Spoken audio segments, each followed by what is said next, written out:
అసితాంగ భైరవుడు 64 భైరవులలో మొదటివాడు. శివుని యొక్క ఉగ్రస్వరూపమైన కాలభైరవుని 8 రూపాలలో మొదటివాడు అసితాంగ భైరవుడు.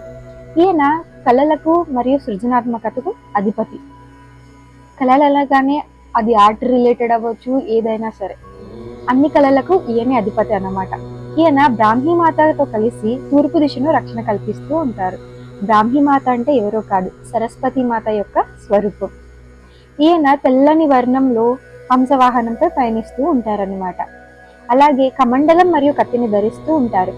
శివపురాణం ప్రకారం బ్రహ్మదేవుడు ఒకసారి అహంకారంతో శివుడి దైవత్వాన్ని ప్రశ్నిస్తాడనమాట.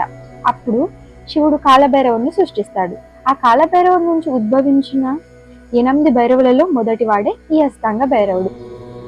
ఈయనను ముఖ్యంగా జ్ఞానానికి ప్రతీకగా పూజిస్తూ ఉంటారు. అజ్ఞానాన్ని తొలగించి మనకి జ్ఞానాన్ని ప్రసాదిస్తారు. కాబట్టి మనకి కళలు అంటే ఆర్ట్ రిలేటెడ్ కానీ మనం ఏదైనా కళాత్మక రంగంలో ప్రసిద్ధి పొందాలంటే మనం ఈ భైరవుడిని పూజించవచ్చు. ఇలాంటి కళాత్మక రంగంలో మనం అభివృద్ధిని సాధించడానికి ఓం అసితాంగ భైరవాయ అనే మంత్ర జపాన్ని జపించవచ్చు.